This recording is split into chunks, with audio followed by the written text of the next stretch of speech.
By third grade, everyone knew Miss Calder. She wasn't our regular teacher, but she wasn't new either.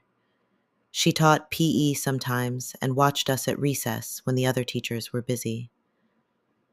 She wore sneakers even when she didn't need to, and always had a whistle, even if she never used it. Parents knew her name. Teachers knew her name. Kids knew her name too. There were rumors about where she came from. Not the kind teachers talked about. The kind kids whispered when the swings were full and no one was listening.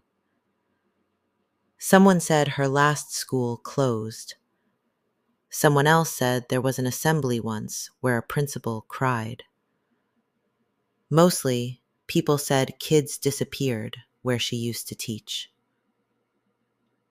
That day was clear and cold, the kind of day where your breath showed even if you tried not to let it.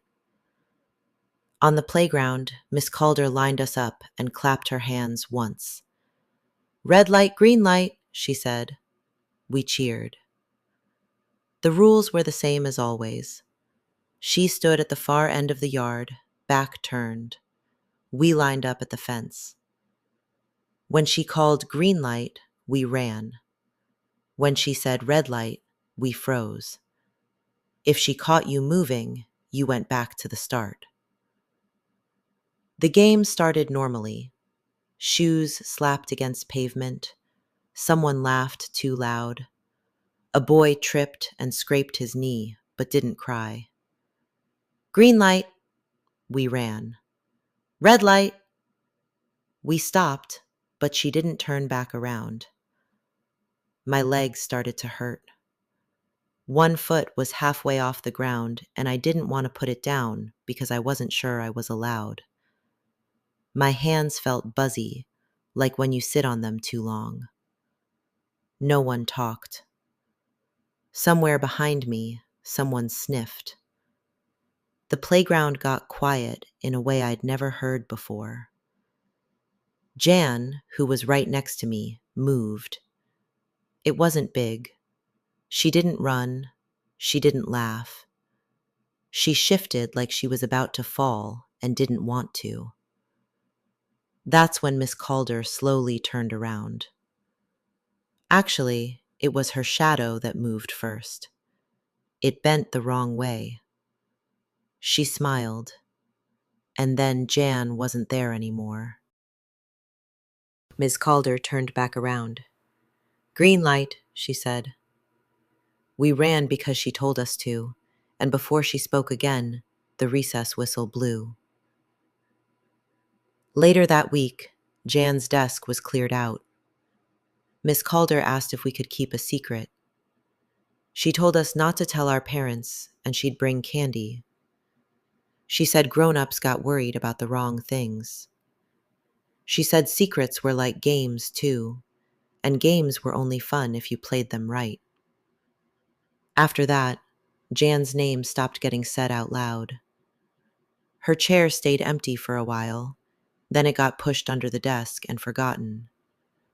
Recess kept happening.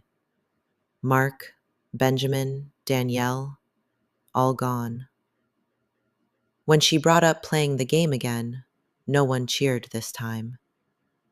Some kids pretended to tie their shoes. Some kids said their stomach hurt. I thought about raising my hand, but I didn't know what I would say. You can't say a kid disappeared into a shadow without sounding like you're lying. Miss Calder smiled anyway.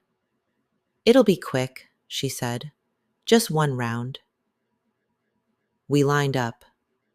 I stood near the middle this time. I didn't want to be first.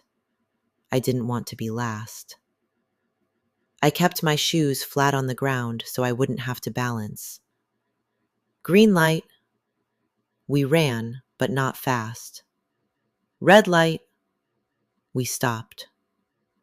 This time, she waited longer, but I told myself not to move. Someone else did. Evan leaned forward because he was always leaning forward, like he wanted to win things even when there wasn't a prize. Right after him, Lucy's arm jerked. I think it surprised her more than anyone else. 2 tiny movements was all it took. Miss Calder turned too slowly again, and like before, her shadow slid sideways across the ground, bending around our shoes. It touched Evan's feet first, then Lucy's shadow, like it was choosing. Evan was gone. Lucy was still there, long enough to look confused, and long enough for a single tear to roll down her cheek. Then she was gone, too. Miss Calder turned back around like nothing had happened. "Green light," she said. No one ran. The whistle blew. Later, 2 desks were empty. Miss Calder didn't ask for a secret this time. She didn't need to. No one talked anyway. It felt like if you said the wrong thing, something might listen. At recess after that, we didn't play running games anymore. We sat. We counted cracks.